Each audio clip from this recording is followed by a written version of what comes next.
அவுது பில்லாஹி மினஷ் ஷைத்தானிர் ரஜீம் பிஸ்மில்லாஹிர் ரஹ்மானிர் ரஹீம்.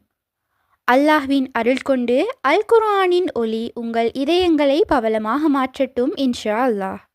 நூருல் குர்ஆன் ஒஃபிஷியல் யூடியூப் சேனல் ஊடாக உங்களுக்கு சலாத்தை தெரிவித்துக் கொள்கின்றேன். அஸ்ஸலாமு அலைக்கும் வரஹ்மத்துல்லாஹி வபரகாத்துஹு. நிச்சயமாக என்னுடைய பதிவுகள் அனைத்தும் எனக்கே முதல் நினைவூட்டல்.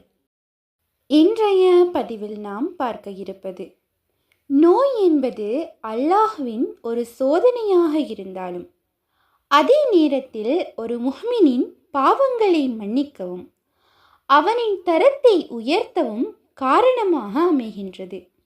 ஒரு நோயாளியை நாம் சந்திக்கும் போது வெறுமனே எப்படி இருக்கின்றீர்கள் என்று மட்டும் கேட்பது போதாது, அவருடைய ஆறுதலையும் நம்பிக்கையையும் அளிக்கும் வகையில் நபி ஸல்லல்லாஹு அலைஹி வஸல்லம் அவர்கள் கற்றுத்தந்த அழகிய துஆவை ஓதுவதும் ஒரு சிறந்த சுன்னத்தாகும். ஒரே ஒரு சிறிய துஆ, ஆனால் அதன் அர்த்தம் மிகவும் ஆழமானது. அது நோயாளியின் மனதில் நம்பிக்கையை விதைக்கும், அல்லாஹ்வின் கருணையை நினைவூட்டும், மேலும் அவருக்கு ஆறுதலையும் உற்சாகத்தையும் அளிக்கும். இன்ஷா அல்லாஹ் இன்றைய இந்த பதிவில் நோயாளியை நலம் விசாரிக்கும் போது கூறக்கூடிய நபி ஸல்லல்லாஹு அலைஹி வஸல்லம் அவர்கள் கற்றுத்தந்த அந்த அழகிய துஆவை நாம் பார்க்கலாம். இந்த துஆ வெறும் ஆறுதல் வார்த்தை அல்ல, இது நபி ஸல்லல்லாஹு அலைஹி வஸல்லம் அவர்கள் கற்றுத்தந்த ஒரு அழகிய சுன்னத். لا بأس طهور إن شاء الله. لا بأس طهور إن شاء الله. இவ்வாறாக நோயாளியிடம் கூறும்போது நோயாளியின் மனதில் நம்பிக்கையும் ஆறுதலும் ஏற்படுகின்றது. நோய் அல்லாஹ்வின் அனுமதியால் பாவங்களை நீக்கும் ஒரு காரணம் என்பதை நினைவூட்டுகின்றது. நோயாளியின் மன அழுத்தத்தையும் கவலையையும் குறைக்க உதவுகின்றது. நபி ஸல்லல்லாஹு அலைஹி வஸல்லம் அவர்களின் சுன்னத்தை உயிர்ப்பிக்கும் நன்மை கிடைக்கும். நோயாளியின் மன உறுதியை அதிகரித்து அல்லாஹ்வின் மீது நல்லெண்ணத்தை வளர்க்கும். நோயாளியை பார்ப்பதற்கான இஸ்லாமிய ஒழுக்கத்தை நடைமுறைப்படுத்தும் ஒரு வாய்ப்பாக இது இருக்கும். ஒருவருக்கொருவர் அன்பு, இரக்கம், சகோதரத்துவம் ஆகியவற்றை வலுப்படும். எனவே இன்ஷா அல்லாஹ் ஒரு நோயாளியை நாம் சந்திக்கும் போது எப்படி இருக்கின்றீர்கள் என்று மட்டும் கேட்காமல் நபி ஸல்லல்லாஹு அலைஹி வஸல்லம் அவர்கள் கற்றுத்தந்த இந்த அழகிய துஆவையும் கூறி அவருக்கு ஆறுதலையும் நம்பிக்கையும் வழங்க வேண்டும். அல்லாஹ் நம் அனைவருக்கும் பூரண ஆரோக்கியத்தையும் நோயுற்றவர்களுக்கு விரைவான ஷிஃபாவையும் அளிப்பானாக. ஆமீன்.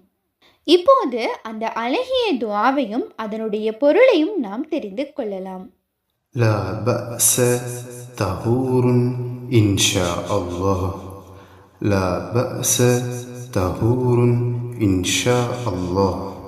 கவலைப்பட வேண்டாம், அல்லாஹ் நாடினால் இந்த நோய் உங்களுக்கு பாவங்களை நீக்கும் ஒரு தூய்மையாக அமையும்.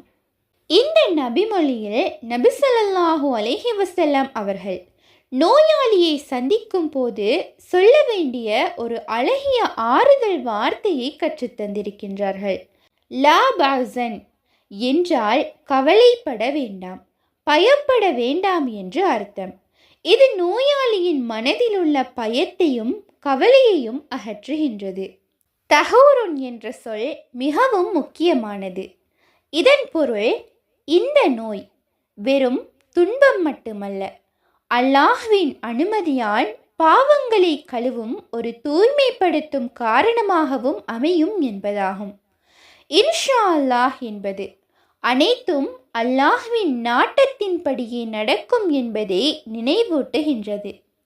அதாவது குணமடைவதும் நன்மையும் அனைத்தும் அவன் கட்டுப்பாட்டில்தான்.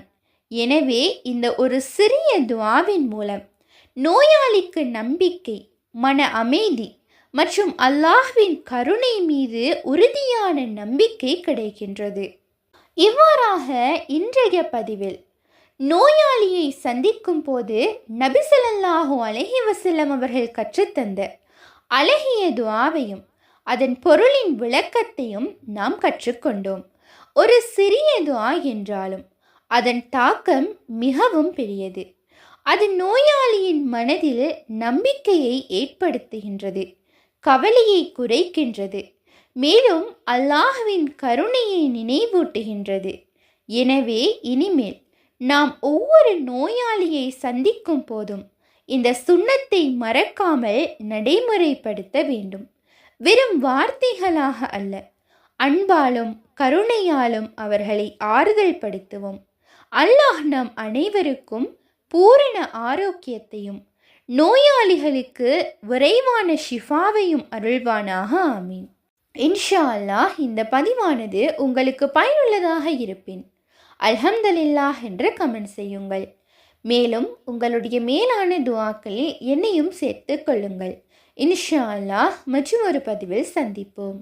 உண்மையான அறிவை தேடும் வழி அல் குர்ஆனாகும். உங்கள் ஆதரவுகளுக்கு ஜஸாக்குமுல்லாஹ் ஹைரன். தொடர்ந்தும் எம்முடன் பயணியுங்கள். அஸ்ஸலாமு அலைக்கும் வரஹ்மத்துல்லாஹி வபரகாத்துஹு.